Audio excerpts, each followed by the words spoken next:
Okay, good morning, everybody. So please sit.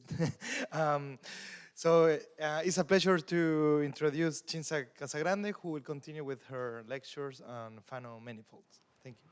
Thank you.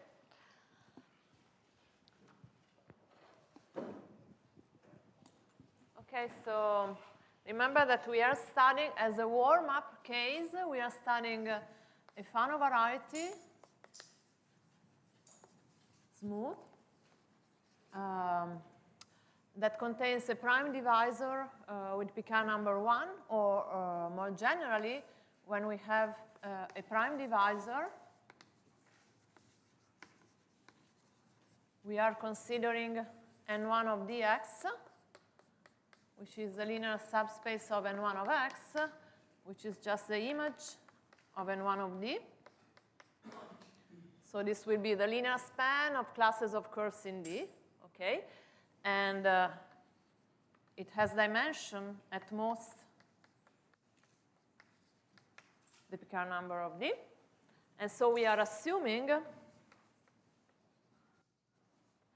that there exists some D where the dimension of this subspace is 1. And yesterday we have seen that if we choose an extreme array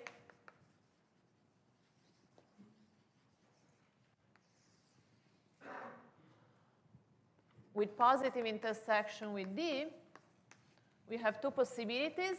Either R is contained in this one-dimensional subspace, or it is not. And in this case, we have proved that the pK number of x is 1.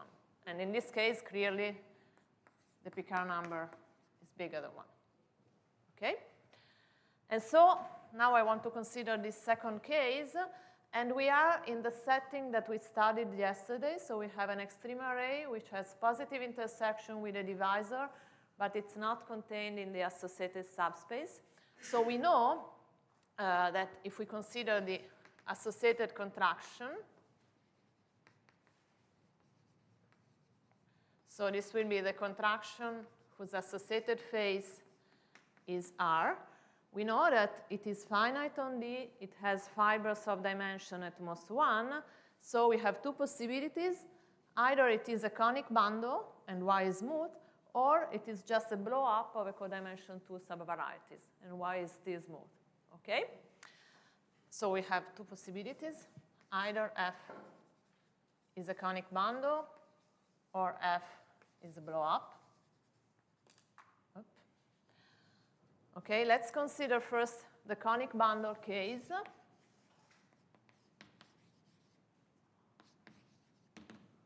Then I say that the pK number of x is 2. Okay, so we get 1 and 2 in this case, because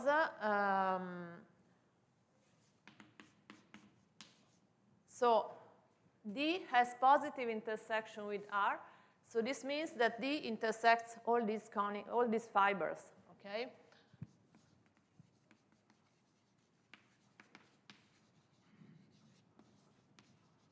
So it dominates Y. Now, when we consider the push forward of 1 cycles,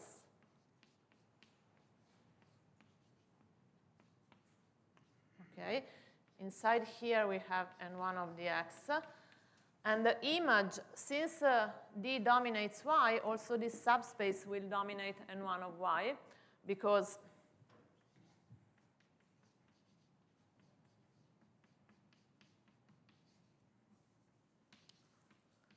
so the image must be the whole N1 of Y, because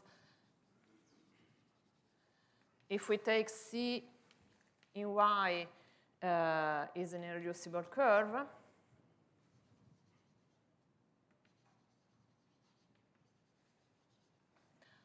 we can choose a curve in D, which is sent onto C by F.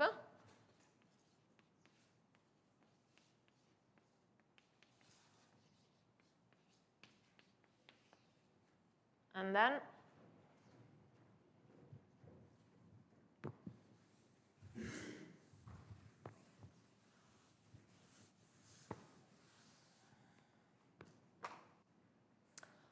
Okay, and then the class of this curve, since C tilde is in D, the class is in N1 of the X. And the image is a multiple of the class of C, so the class of C will be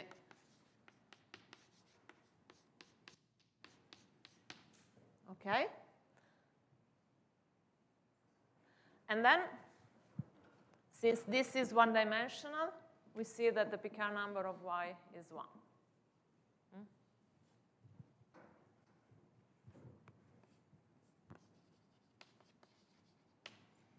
So this shows that N1 of Y is equal to the image, and this implies, because this has dimension 1. Okay, so it's a general fact that the push forward of this subspace is the N1 of f of D in Y. If f of D is the whole of Y, we get a whole N1 of Y by the same argument. Okay, and then since f is elementary, this says that rho x is 2. So where f is the conic bundle, we deduce that x has Picard number 2, and we are left with the third case where f is a blow-up.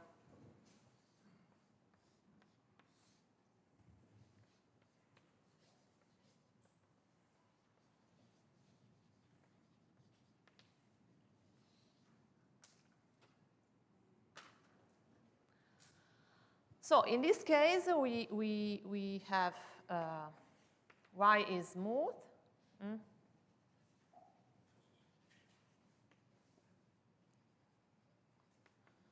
And F blows up a codimension 2 subvariety. And here we have the exceptional divisor, which will be a P1 bundle over A. And also,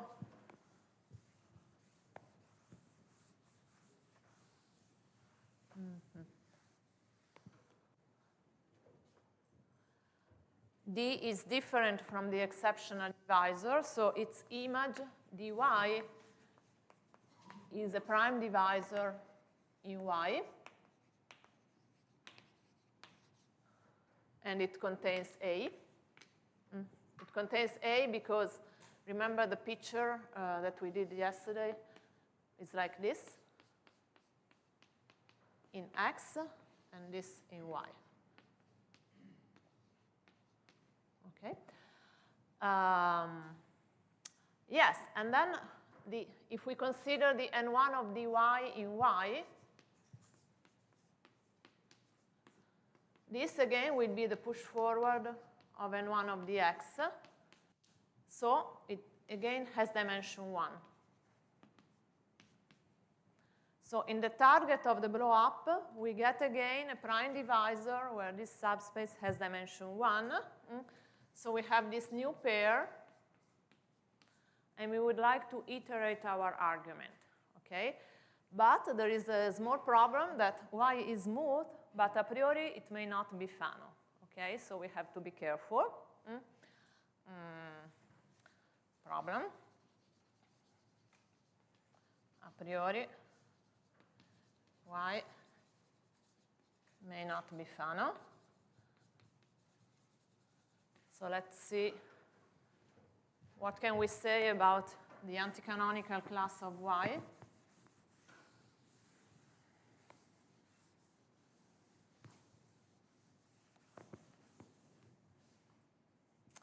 So we have the formula for the, yes, I called F. Minus kx plus E is the pullback of minus ky. This is the formula for the canonical class of the blow-up. Okay, so if we have a curve in Y, is an irreducible curve,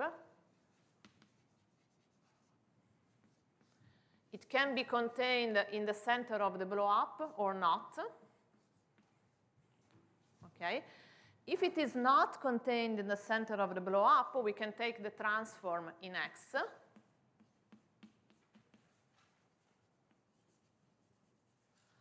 And then we can just use the intersection formula. So we have that minus ky dot C is minus ky dot the push forward of C tilde, because F is birational. Okay? And then we use the projection formula. So this is a pullback of minus ky dot C tilde. So this is minus kx intersected with C tilde plus E intersected with C tilde. Okay? So this is positive because X is Fano. And since C was not contained in A, its transform is not contained in the exceptional divisor. So this is intersection is non-negative. Okay? So in the end, the whole intersection is positive. Okay? So we see that when a curve is not contained in the center of the blow-up, it's fine. We can say that its intersection with minus ky is positive. Instead, when the curve is contained in the center of the blow-up, we cannot say anything. And in fact, it happens also for Fano threefolds. There are Fano threefolds that are obtained by blowing up a curve in another smooth threefold. And this curve, which coincides with A, does not have, so it has negative or zero intersection with minus k. So it can happen that y is not Fano, okay? But I want to make a further remark on this case. You see that here,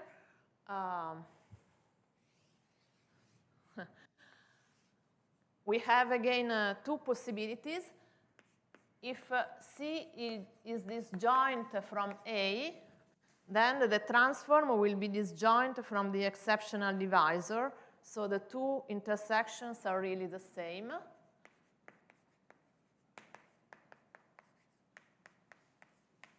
But if C intersects A, so we are in the case where C is not contained in the center, but it intersects it, then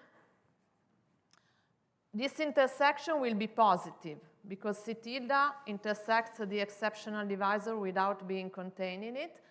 So we see that we have strict inequality. So minus ky dot C is strictly bigger than minus kx dot C tilde. And this is at least 1. Okay? And this is useful.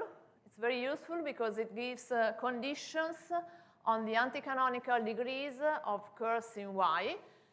For instance, it says that if a curve has anticanonical degree 1 in Y, it cannot happen that it intersects A without being contained in it. Okay, so this will be useful later. Okay, so, but still we are at the point where we do not know whether Y is Fano. But still,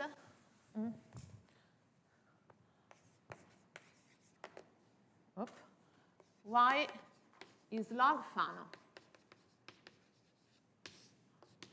Okay? So Genia told us yesterday of log Fano varieties, and now I want to explain a little bit what are the properties. So let's make a short digression on log Fano varieties.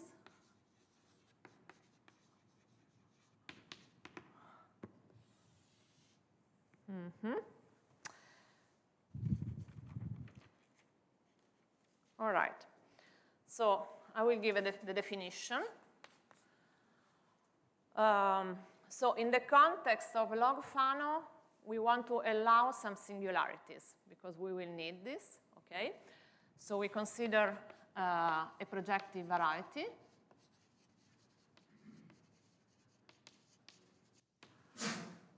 So we say that X is log Fano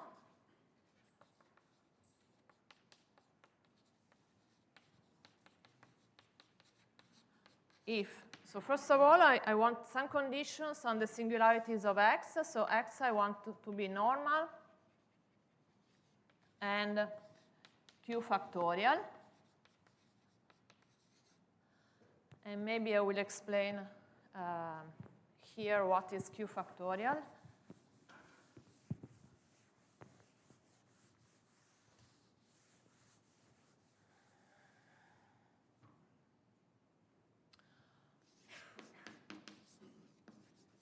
In fact, I think we heard a lot about Cartier and Weil divisors yesterday. So it means that for every Weil divisor,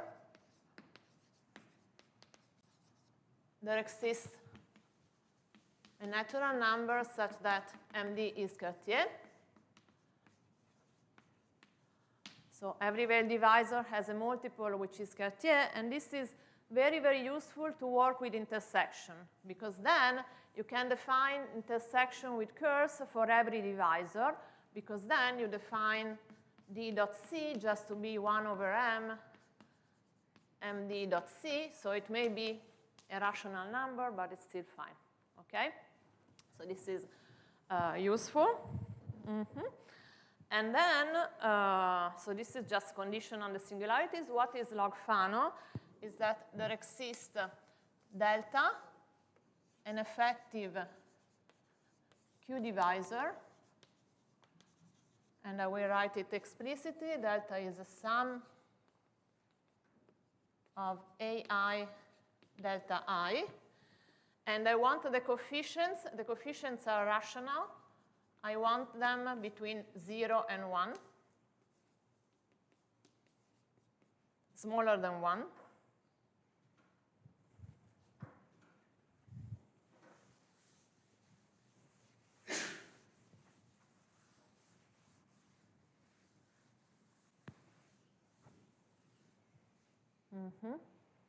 And then what are the properties?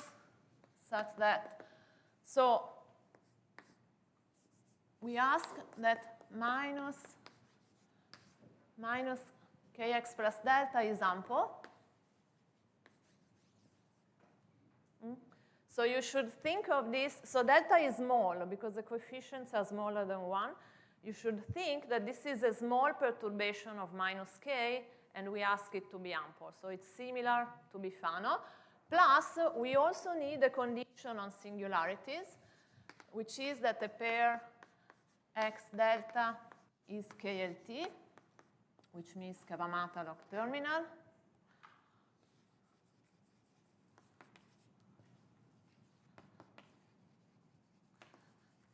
I'm not going to give the definition of KLT. If you don't know what it is, you should think that it is a condition on the singularities of x and delta together. And for instance, okay, very good. So you know, you know. Yes, okay, so for example, of course, smooth Fanos are log Fano with delta equals 0. And all smooth projective toric varieties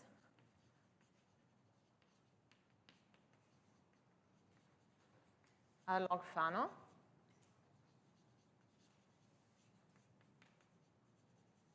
So these are two classes of examples. And why are important from our point of view is that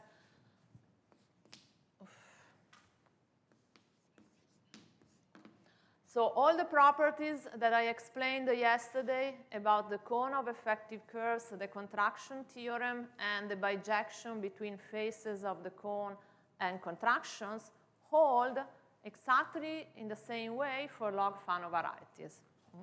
Okay, so if x is a log Fano variety,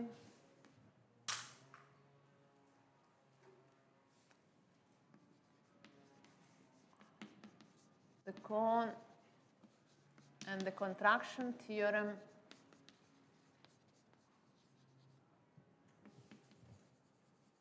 hold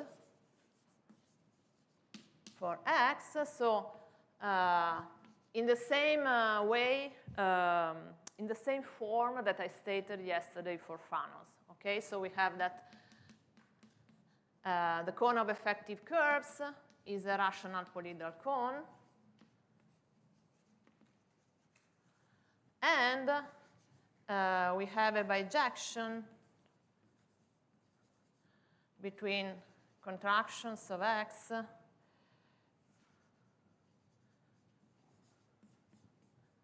and faces of the cone.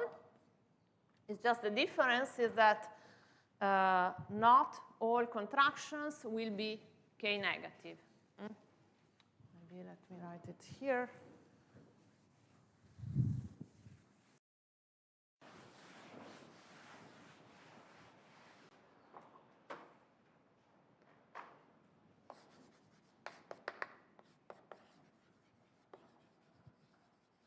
Maybe contractions.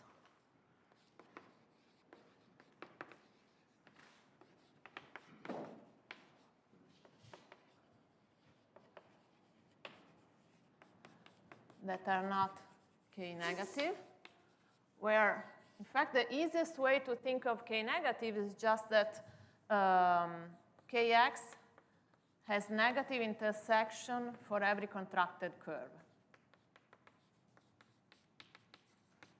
Okay. Right?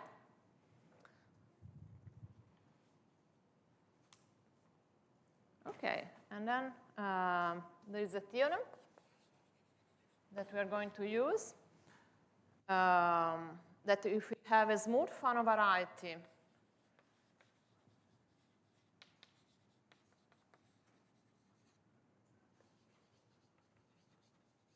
or more generally a log Fano variety,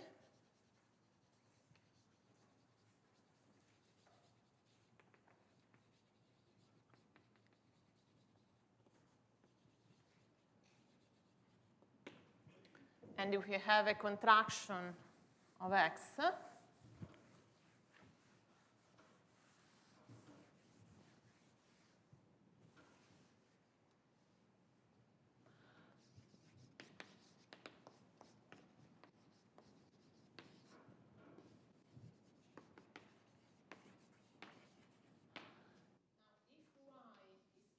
factorial,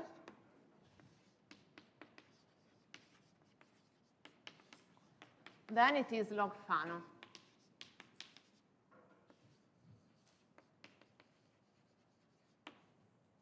Okay? So this is really very useful, no matter what the contraction is, birational, fiber type, whatever. We only need the target to be Q factorial, then we preserve the log Fano condition. So this is really very useful to work with if you want to have an inductive process, because log Fano is still very good to work with. Yes, so this is due, at least in this form, to Prokhorov and Shukurov.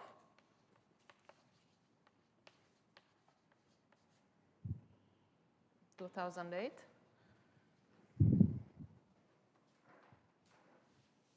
Okay, so this is what I wanted to tell about log Fano varieties. Do you have questions before we go back to our setting with the prime divisor of pK number 1? Okay. So,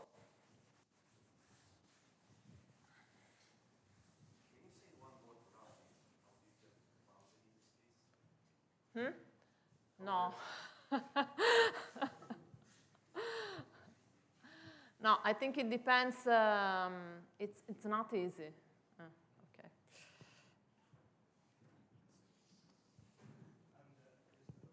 If y is of foreign 1, then it's Fano, right? Because the anticanonical can be written If as y plus has. If y is only 1. Yes, yes, absolutely. Yes. So when it is a log Fano variety, minus ky, if you look at the condition, is forced to be big. So if the pK number is 1, it's also ample. Yes. And can you say now you keep the same condition on the divisor D, but now on a log Fano instead of a Fano, do you still get something? No. Okay. Yes, so this is a good question, but maybe I will comment after we finish the study. Okay. The question was, if I have a log Fano now that contains a prime divisor with pK number 1, Can I say something? And the answer is no, it's too far more general. Okay, and I will also explain why, but maybe let's first conclude the argument. So we were in the setting of the blow-up, and here A is contained in dy. Now, after all this digression, I'm going to tell you that, in fact, in this case, special case, y is indeed Fano.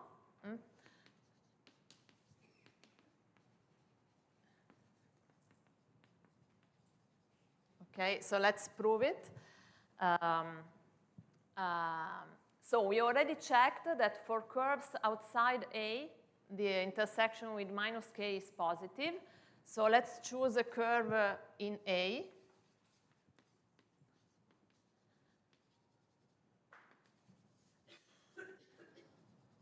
Okay, and let us choose another curve which is in the divisor dy, but not in A.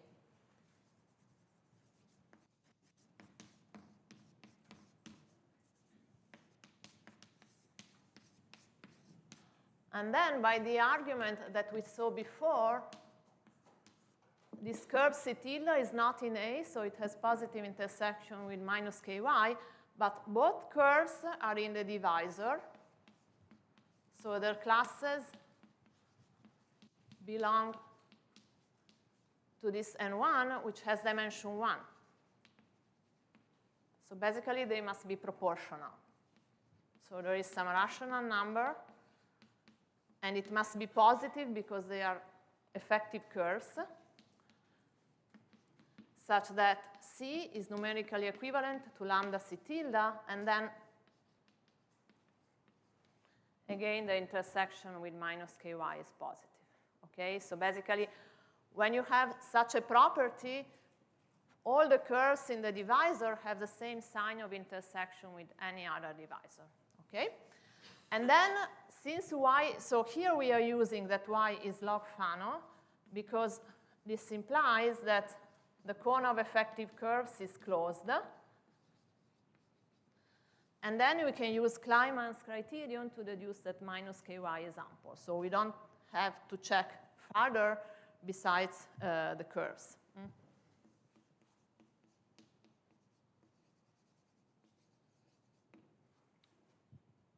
Okay. So in fact, we can repeat our argument with y and dy.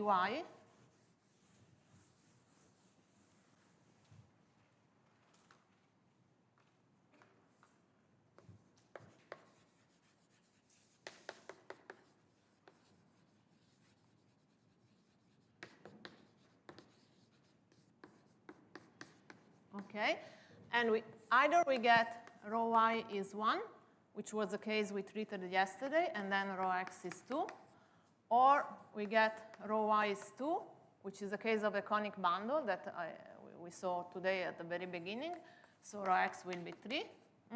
Or we have again a blow-up. Okay, but then I claim that this case, if the dimension is at least 3, this cannot happen.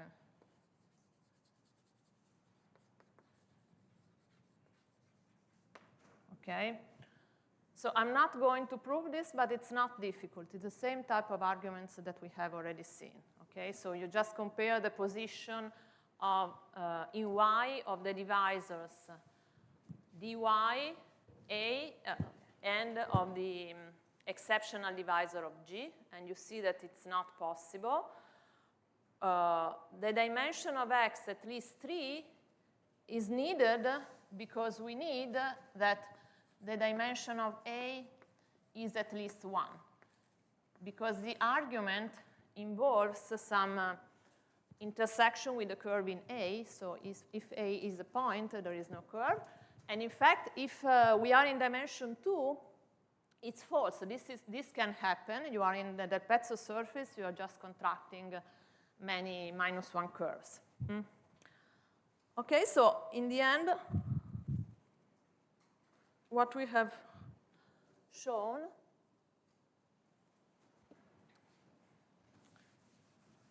is that the Picard number of x is at most 3, provided that we are in dimension at least 3. Yes? Can you repeat again what cannot happen with the dimension of x?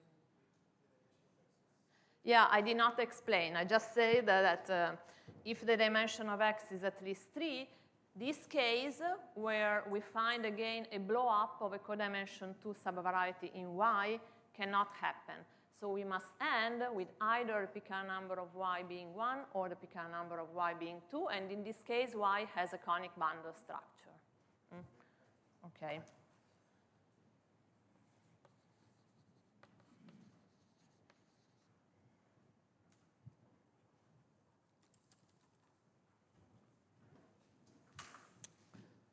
Okay.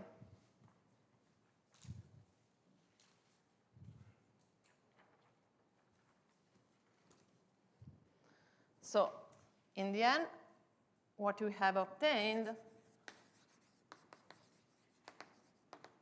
the following theorem, that if you have a Fano variety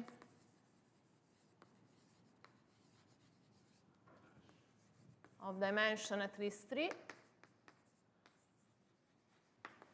containing a prime divisor D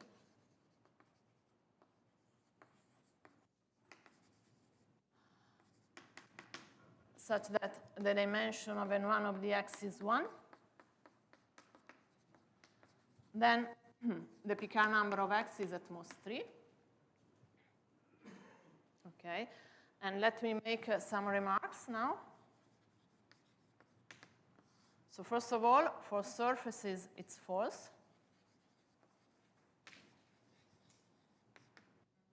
Because, of course, we know that the Pezzo surfaces can have Picard number up to 9, and they contain any prime divisor has Picard number 1 because it's just an irreducible curve. And the argument where the argument breaks down is exactly here. And second remark is that when rho x is 3 is maximal. So when we are in this case, so we have a blow up of y and then y has a conic bundle, one can do a more detailed study and give somehow a structure theorem for x.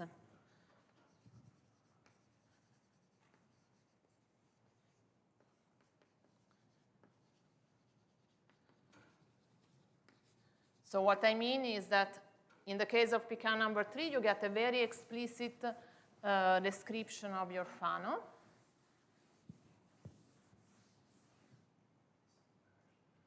And I wanted to also to give some history for this result and attributions. So there is a paper by Bonavero, Campana, and Wisniewski from 2002, where they classify Fano varieties X that can be obtained by blowing up a point in another Fano varieties. As I said, this is, I think, the first example that comes in mind when you say a Fano variety that contains a prime divisor with Picard number 1, because here you will have the exceptional divisor which is a projective space. So to do this classification, they basically used this construction, but then they went on, they had more information, okay? So, and there are very few cases. I will just write, so in Picard number 2, there is just the blow up of Pn and the blow up of a quadric for Picard number 2, and then there are n families for Picard number 3, and I'm not writing them, okay? And then there was another work by Tsukioka, who was a PhD student of Campana in 2006, where he generalized this so classifies X containing a divisor isomorphic to the projective space with negative normal bundle.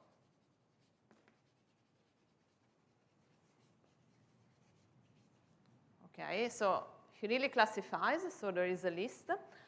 And then, in fact, I think Tsukioka was the first that observed this statement about the bound on the Picard number with a weaker assumption. And then, so in a joint work with Stéphane Drouel in 2015, we give this structure theorem for the case of Picard number 3.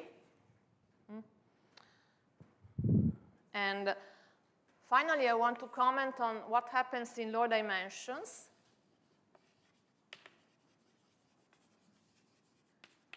So if you look at Fano threefolds,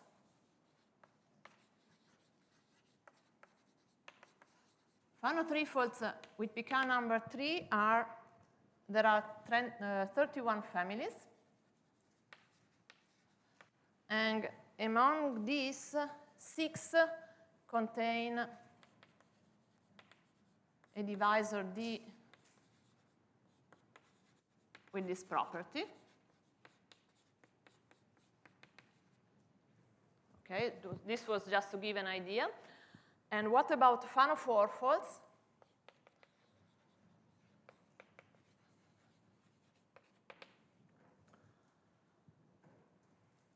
So this structure theorem here allows to give a classification of this X for the case of Picard number 3, not Picard number 2, when you have a classification of Fano varieties in dimension 1 less. So since we have a classification of Fano threefolds, we can get a list of Fano fourfolds with that property. And this was studied by Saverio Secchi, a former PhD student of mine. And so he classifies Fano fourfolds containing D with the dimension of N1 of dx equal 1 and Picard number 3 maxima. And there are 28 families. So quite a few. Okay, now let me comment about the question, what happens if we relax the assumption Fano? But in fact, this whole argument really relies a lot on this property of, special property of elementary contractions with one-dimensional fibers, which are k-negative, okay? Because already if you allow k-trivial, you can have plenty of small contractions with one-dimensional fibers, okay? So even if you assume only that minus kx is Neffen big, which is the first slide, it's very hard to do an analogous study. So for instance, there are examples, toric examples of weak, toric projective threefolds, smooth, with minus k in Neffen big, which is called weak Fano, with Picard number 35, and then contain a P2. So it's completely different. And if you look, this P2 intersects positively a lot of flopping curves, okay? And so it's an interesting question to classify, but probably hard. Yes? If you take anti-canonical model, it actually contracts all these flopping curves. And if you contract all these flopping curves, you get Picard number 1. This is also interesting. So, so maybe one should work with no Q factorial Fano varieties, but that's hard. Yes, you're right. So this is remarkable. In all these examples, when you look at the anti-canonical model, the Picard number is very small, but it's very singular.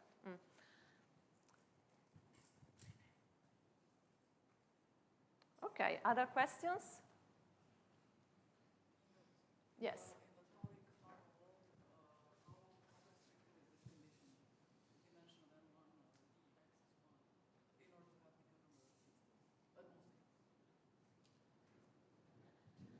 here.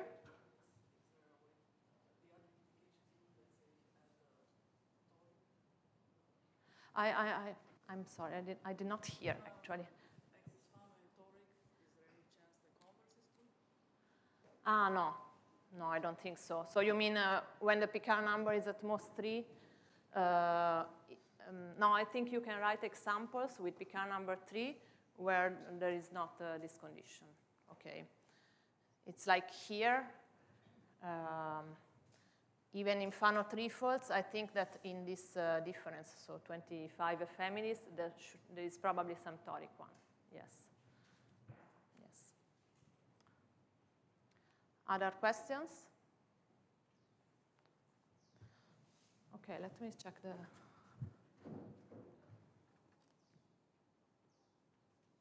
All right. Okay, so as I said, this was a warm-up case because we want now to, we are here.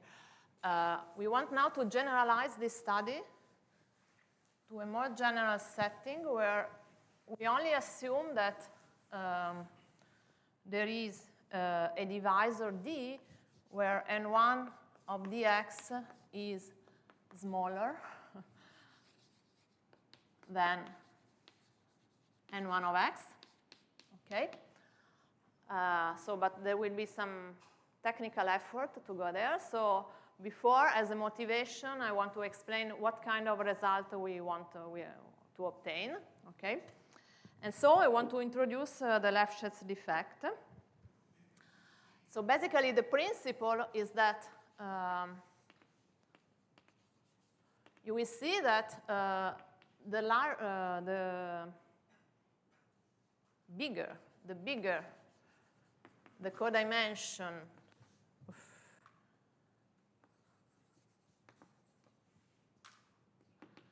of n1 of the x, the more information we get on x.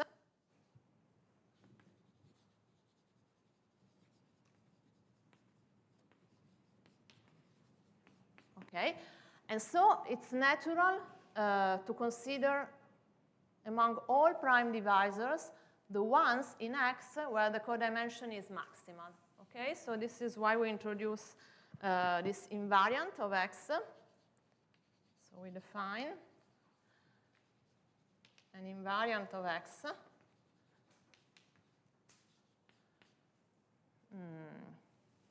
We write it here.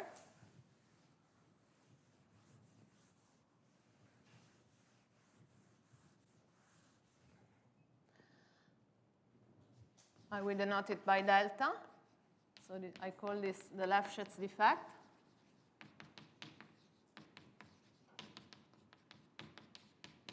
So this is the maximum among all possible codimensions of n1 of dx, where D varies among all prime divisors.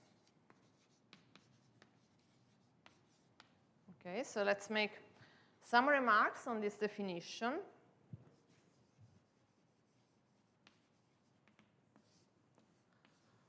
So first of all, the dimension of n1 of dx varies between 1 and rho x, because you can always take some curve in D. So delta varies between 0 and rho x minus 1. This is just from the definition. So you also see that, again, this is interesting when the Picard number is bigger than 1, okay? Say meaningful. Second remark is that the case that we have studied when there is a divisor where this has dimension 1 corresponds to the case where delta is maximal. So we have seen that if the dimension is at least 3 and delta is rho x minus 1, so this is equivalent to asking that there is this prime divisor where the dimension of n1 dx is 1, then it is a special case and rho x is at most 3 and delta then is at most 2.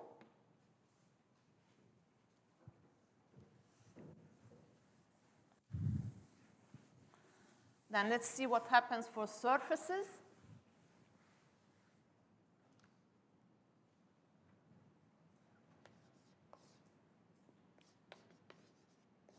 If X is a pezzo, then D is just an irreducible curve. So N1 of dx is just a line spanned by the class of this curve. Always has dimension 1, so there is not so much to say, and delta is always rho x minus 1. So the Picard number of the pezzo surfaces can vary between 1 and 9, so delta can vary between 0 and 8. Okay. And for Fano threefolds, I leave an exercise that I will discuss on the last lecture on Friday. If X is a Fano threefold,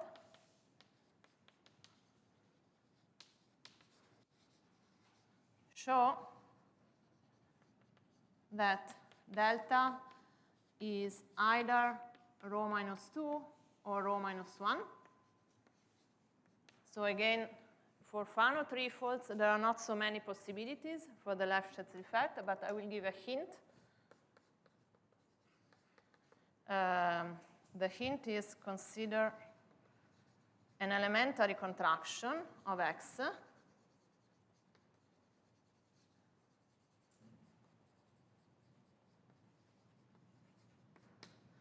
and construct D with the dimension of N1 of dx at most 2. Okay? So this is how to do the exercise. If you do this, then it's clear that delta is at least rho minus 2. Okay? So it's basically, this bound is an application of birational geometry.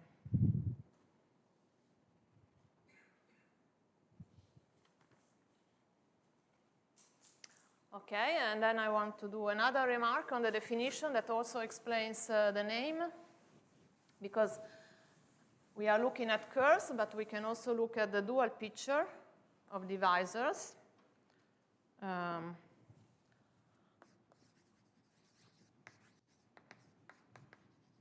So we can look at the restriction RD between N1 of X, the N1 of divisors to N1 of D.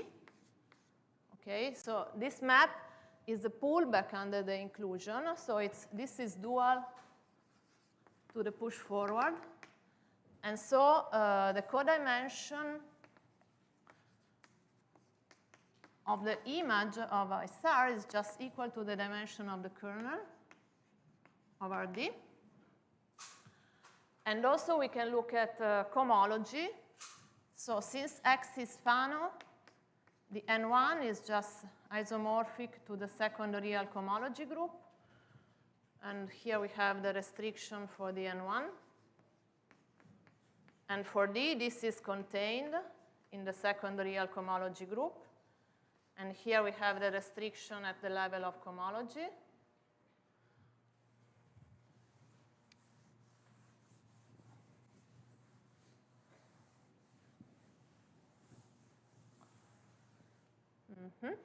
So we see that this is also equal to the dimension of the kernel of the restriction between the second cohomology groups.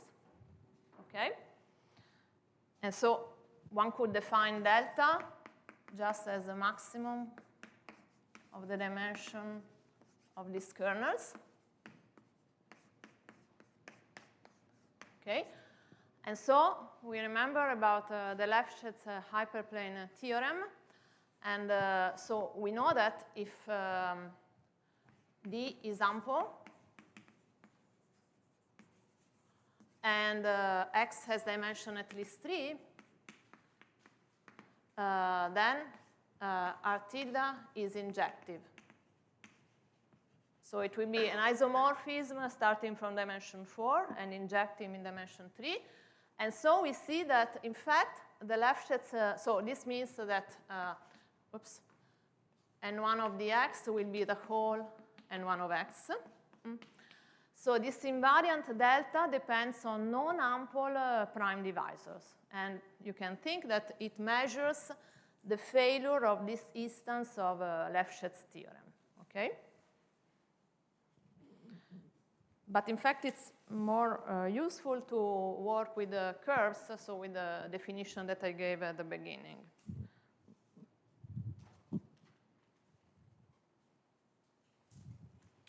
Okay, so, and what is the important property of the Lefschetz defect is the theorem that now I state, that I obtained a few years ago. So if we have a smooth Fano variety,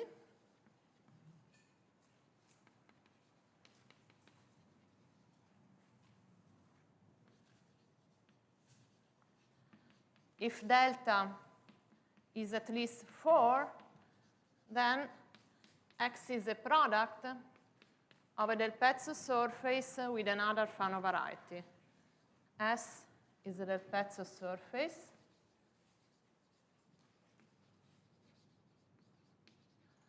And the Picard number of the del pezzo surface is the Lefschetz defect plus 1. Okay? So you see that this is quite a special property of Fano varieties. So if you find a prime divisor where the codimension of n1 of the x is at least 4, then x is forced to be a product. And so in particular, you see that this bound on delta for the pezzo surfaces hold in general.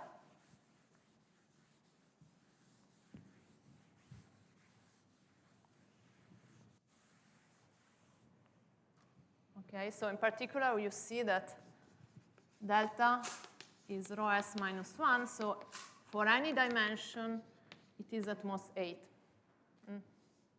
Okay, so the proof of the theorem relies on a construction in birational geometry using MMP.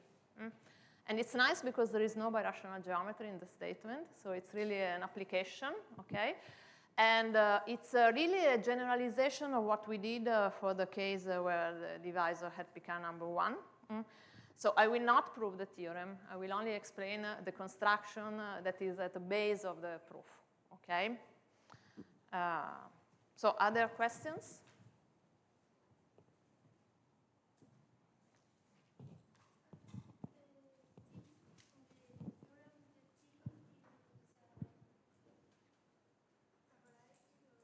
T, yes, is another Fano variety, and it will have dimension n minus 2. Okay, but we don't know. Well, so we just know that it is a product of dimension 2 and n minus 2. So when a Fano variety is a product, automatically both factors are Fano. So here S is automatically a del pezzo surface. Okay.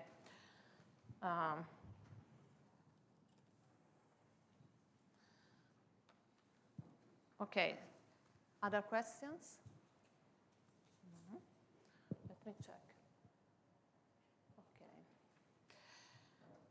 Okay, so what we did in the previous argument is we had this special prime divisor and we considered extreme arrays having positive intersection with D. This was our starting point. And then we get a new pair and we iterate the argument, okay? And this is running an MMP. So now I want to make another digression to explain what it means to run an MMP, but in the special case of log Fano varieties. So beware that this is not the general case for projective varieties, which is far more complicated. But for log Fanos, it's pretty simple, okay? And yes, so we are making a digression on minimal mode programs or Mori programs for log Fanos.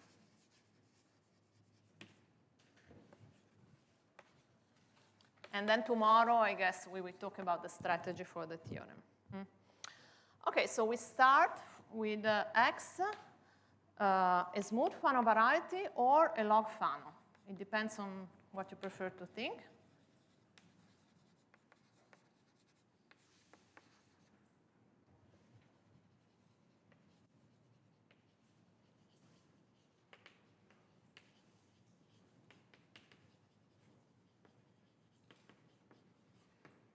And we consider a divisor B on X.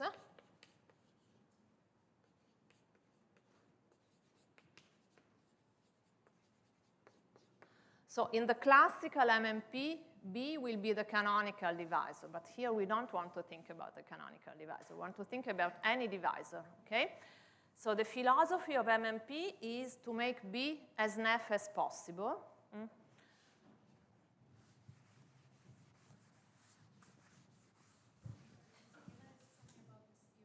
Yes. So what is the D that There are many. Okay, so it's easy to write products divisor that realize the Lefschetz defect, but there are many. So this is a question that a lot of people ask me, but there is not a characterization, at least I do not know a characterization of prime divisor that realize the Lefschetz defect, because in the example that I have seen, there are many different types.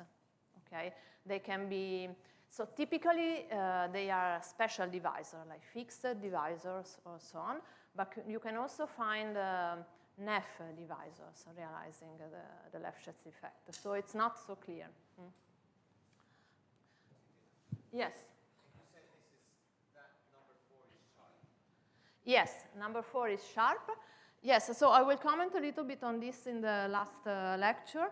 So in the case where the Lefschetz defect is 3, we have examples in any dimension starting from dimension 3 that are not products, but we have a strong structure theorem. So if you want, also the case where the Lefschetz defect is 3 is very well understood. In particular, so if you have a classification of Fanos in dimension n-2, but of all Fanos, not only in delta equal 3, then a priori you can just give a list of n-dimensional Fanos with delta equal 3, because there is this structure theorem gives you a recipe to construct, okay? So somehow we can say that the Fanos that we need to understand are the ones with delta equals 0, 1, or 2, but I also expect that most Fanos have delta equals 0 or 1, okay? So, yes. Yes, I will come back to this in the last lecture.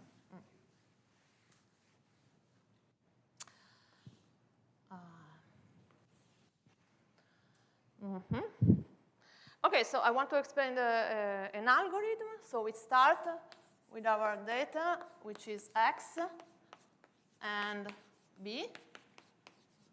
And then step 1 is that if B naught is nef, is already nef, the program ends. Easy. Okay. And step 2 is if B naught is not nef, then it means that B naught has negative intersection with some extreme array, okay? Because otherwise it would be nef. And here we can choose, this is an important point actually, among all the extreme arrays that have negative intersection with B naught, we can choose one. So we choose an extreme array R not of NE of X naught such that it has negative intersection with B naught. And we consider the type of associated elementary contraction that can be fiber type, divisorial, or small. So we have to consider the 3 cases. And then if R naught is of fiber type, then this is again an easy case because just the program ends.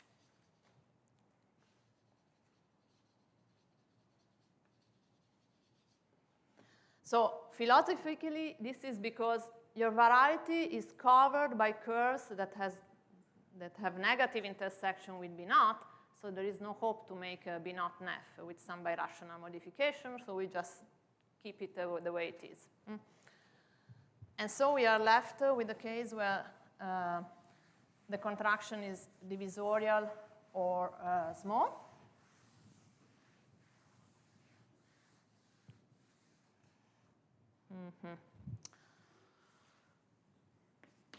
So if R naught is divisorial,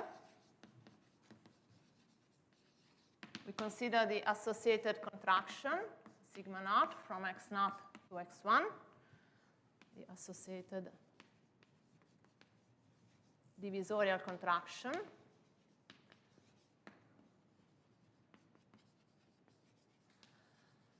Okay, and now there is a fact that I will not prove, that x1 is again q factorial.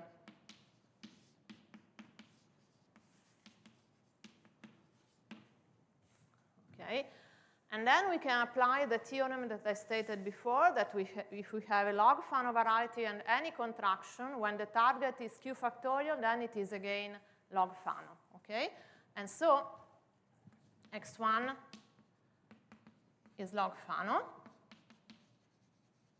Okay, and then we just consider the push forward of B naught.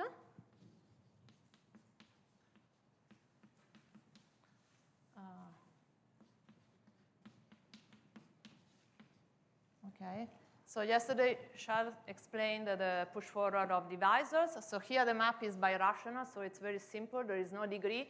The push forward just kills. If the exceptional divisor appears in B naught, we just kill it. But otherwise, the divisor remains the same. And then we replace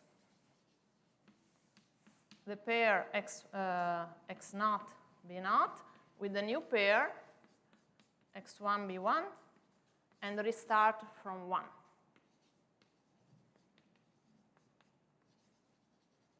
Because basically, we have killed some of the curves that had a negative intersection with B naught.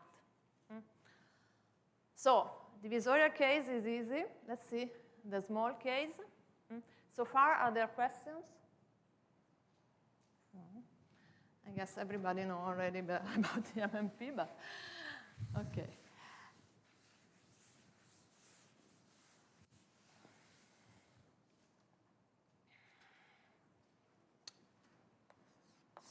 So now what happens if R naught is small?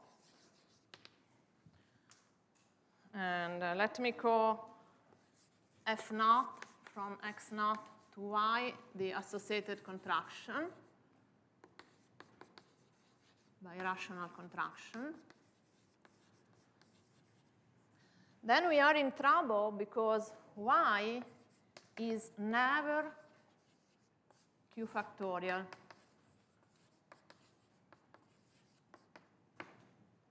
Okay, let me explain this because it's very simple. It's simple to produce a weight divisor in Y that is not Cartier and no multiple is Cartier. So if you take D in x naught, a prime divisor which has positive intersection with the ray, with the contracted curves, okay? And consider its image.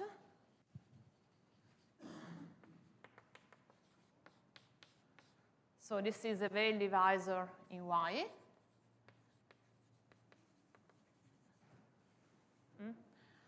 And then let's consider a number, an integral number. Then I claim that M dy is not Cartier, because if it were, we can do the pullback.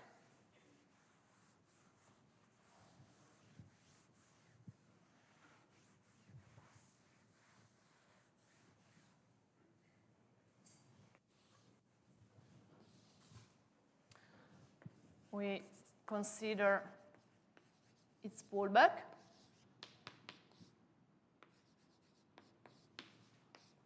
And this must have intersection 0 with the ray by the projection formula.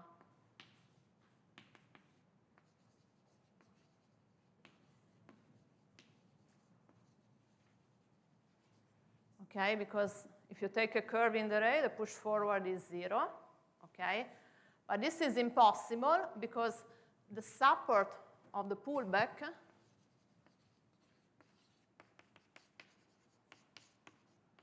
is the inverse image of the support of the divisor, so it will be the inverse image of dy, and this is contained in D union the exceptional locus. But since f is small, here you have no divisors, so, whoops. And so the support is just D, so this means that the pullback must be a multiple of D. It's an effective divisor, but D had a positive intersection with R naught. So we have a contradiction.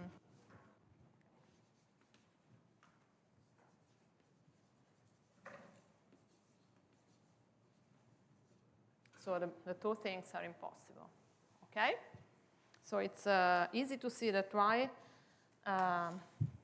is not q factorial. So what do we do?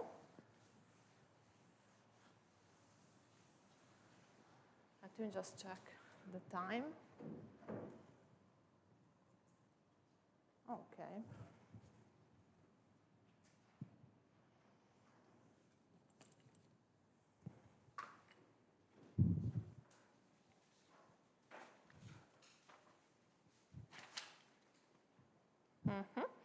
So we do not want to work with non-q factorial varieties because it's hard. So instead of considering y, instead of considering the target of the elementary contraction, we consider its flip.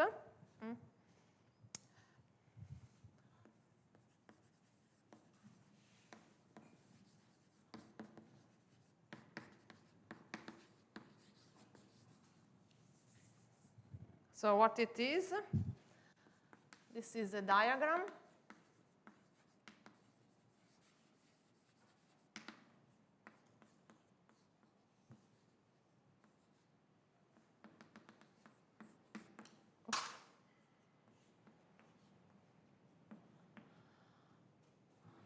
Okay, so remember that we are in the setting of log Fano varieties.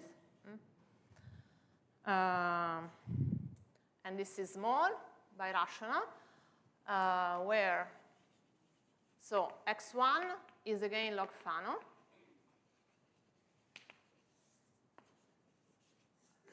In particular, it is q factorial.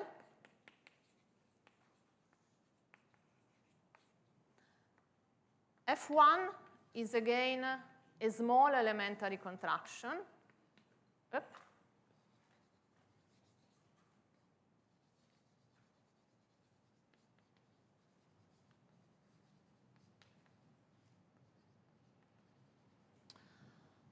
And so this map, sigma naught, is a composition of the two.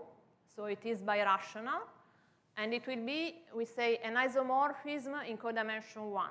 So this means that it is an isomorphism between two open subsets, but the complements of these open subsets do not contain divisors. This is because the exceptional loci of the two maps are small. So they do not contain divisors. Okay? And so sigma naught is an iso in codimension 1 and not an isomorphism. Because otherwise I could just take the identity. Okay? And not an isomorphism. And so quite surprisingly, these properties determine the flip uniquely up to isomorphism.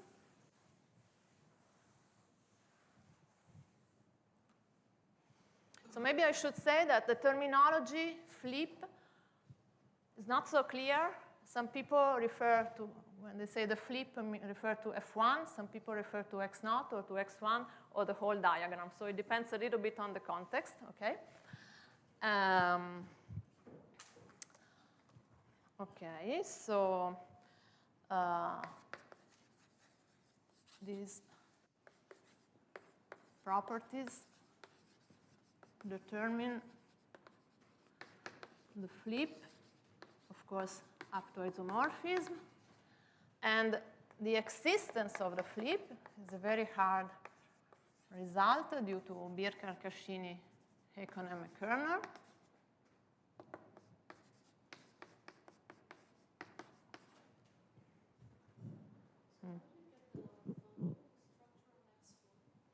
Yes, it's automatic if you start from a log Fano.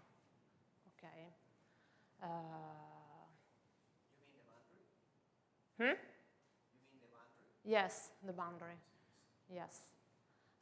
But on the top, now I cannot tell you if it is easy or hard. Okay.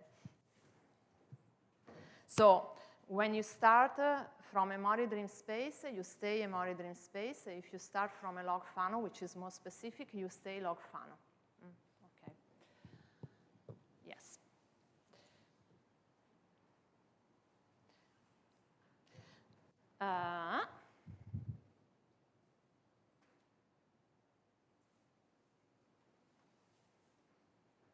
Yes, I want to explain another property, which is actually the most important property of the flip.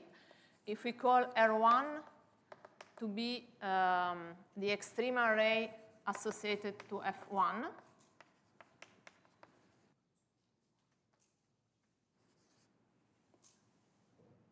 okay.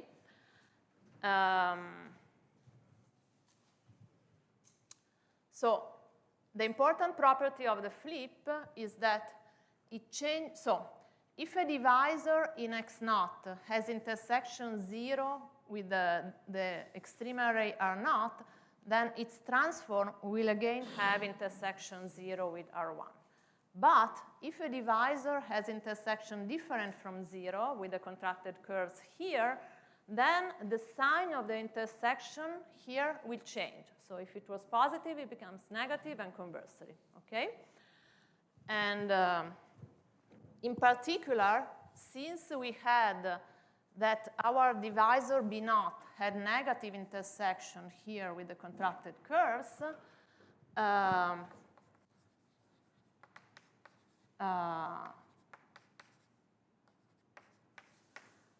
after the flip, we have that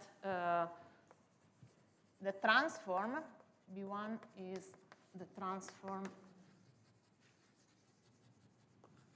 of B0, okay? The transform, yes, has positive intersection with R1, okay? So again, we have killed some of the curves that had a negative intersection with our divisor, and so we replace the original pair with this new pair and restart from 1.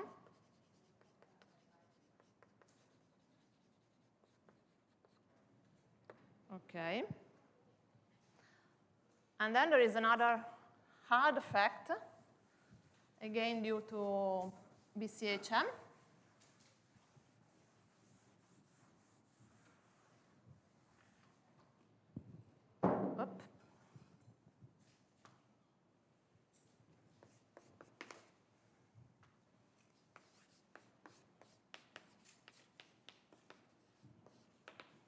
Same paper than here, that infinitely many steps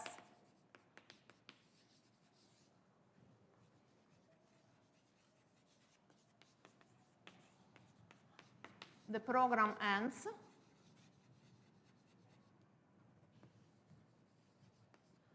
and if you look back at the steps, there are two possible endings.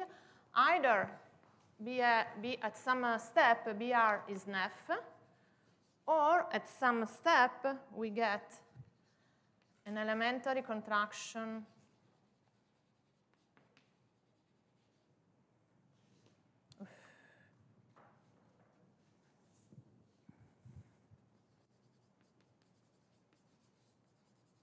of fiber type,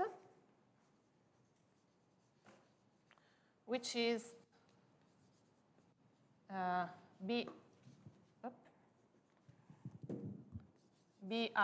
negative. So BR has negative intersection with the contracted curves.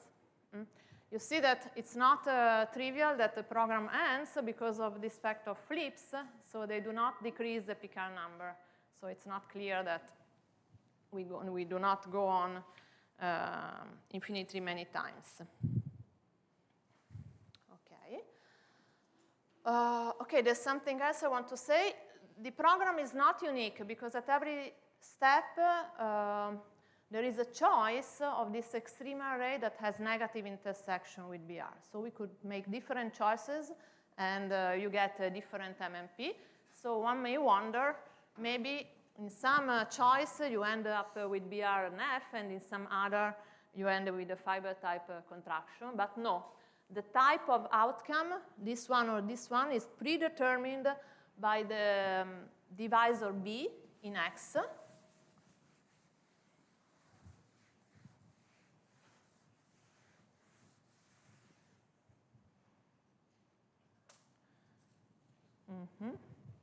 So fact, the program ends with BR and F if and only if B is numerically equivalent to an effective Q divisor in X.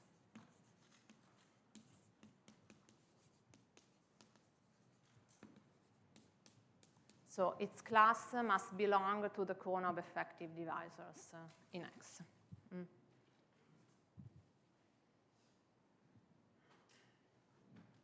Okay, we have seen MMP in 5 minutes.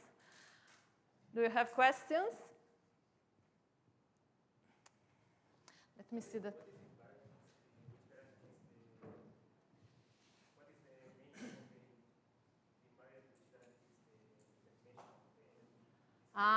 No, it's not simple, the proof of termination. So I don't think there is just one invariant. Yeah. So in fact, I'm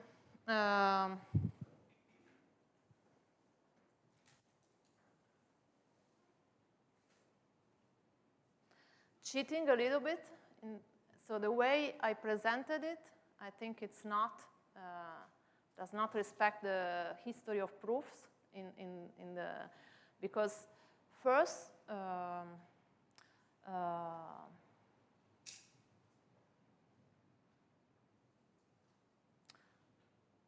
think that here the deep result is that log Fano varieties are Mori dream spaces, and then I'm just telling the MMP how it works for Mori dream spaces.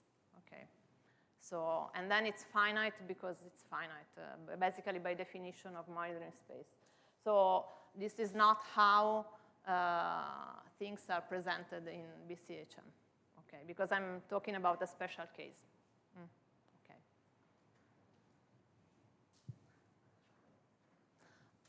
Other questions? Can you tell something about the Cox ring? Like they are Mori dream spaces? So Yes. It means that the Cox ring. So yes, I could have replaced the log Fano everywhere with the Mori dream space. Here it does not make a difference. It's just that I thought it was more. So when they are Mori dream spaces, it's equivalent to asking that if you have, say, a smooth projective variety, that H1 of OX is 0, and the Cox ring is finitely generated as a complex algebra. Okay, yes? What would have changed if for the very beginning you added this numerically equivalent to an effective Q divisor? Because you say somehow there are two branches, either B is numerically effective here or not. So you could have put this hypothesis at the very beginning. What would have been changed in the MMP if you start with this hypothesis? I don't know how to ask it. it's that if you have this, it is impossible that you get a fiber type contraction that has negative intersection with the effective divisor, okay? And so if you start with B, say effective, okay, every family of curves that cover the variety will have non-negative intersection with B. And then if you look at the operations that we did, the birational ones, the push forward preserves being effective and also the transform in the case of flips. So at each step, I can never get an extreme array which gives me a fiber type contraction with negative intersection with the divisor. And so in the end, the outcome must be BRNF. And also, I mean, if you already have the program, it's easy to see this equivalence. Also, if you go in the other direction. Yes, more or less. The other direction is slightly more complicated. So if you, in the end, you have BRNF. So in our case, it also implies that BR will be effective or numerically equivalent to an effective divisor. And so you can go back and you want to prove that B was already effective. So in the case of the flip, it's easy because you take the transform and it preserves effectiveness. In the case of the push forward, is the only, if you have a divisorial contraction and the previous divisor, you only have to check the coefficient of the exceptional divisor. And there, to check this, you have to use that your divisor has negative intersection with the extreme array, and if you just write it down, it gives you that the coefficient must be non-negative, the coefficient of the exceptional divisor. And so somehow this equivalence, once you already have the program, is not difficult to check. Okay.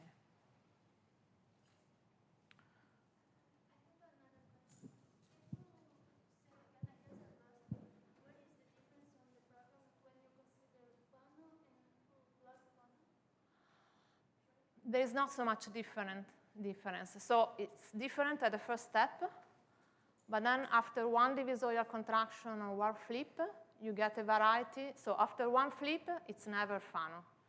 And usually after a divisorial contraction, it's unlikely to be Fano. And so you go on with any log Fano.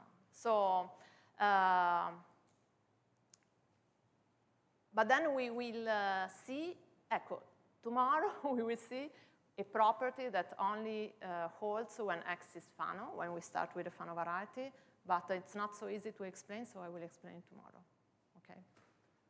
But in fact, there is no easy thing. So when you modify your Fano, the best you can say is that you are log Fano, okay?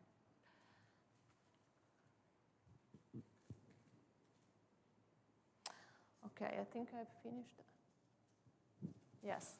So tomorrow, I will start with an explicit example of flip that I don't want to do now in 5 minutes, so we have time to discuss it. And then we will, just to give an example for people that have not seen it. And then we will go back to our general strategy. So we go back to our problem. So maybe let me just say what we are going to do. We have our Fano variety. And we have our prime divisor. So a priori, we don't need any assumption, but I mean, the construction will be useful when n1 of the x is smaller than n1 of x. And remember, we wanted to consider extreme arrays having positive intersection with D. Okay, so this is the other way around that we have done in MMP. So what we will do is we will run an MMP for minus D. For our divisor B will be minus D, so that we get extreme arrays having positive intersection with D, and then we will see what happens. Okay. So our point of view is completely different. We don't care about neffness of B. We only want to see how the codimension of these subspaces vary along the MMP and see what the geometry gives us. Okay? So I will stop here.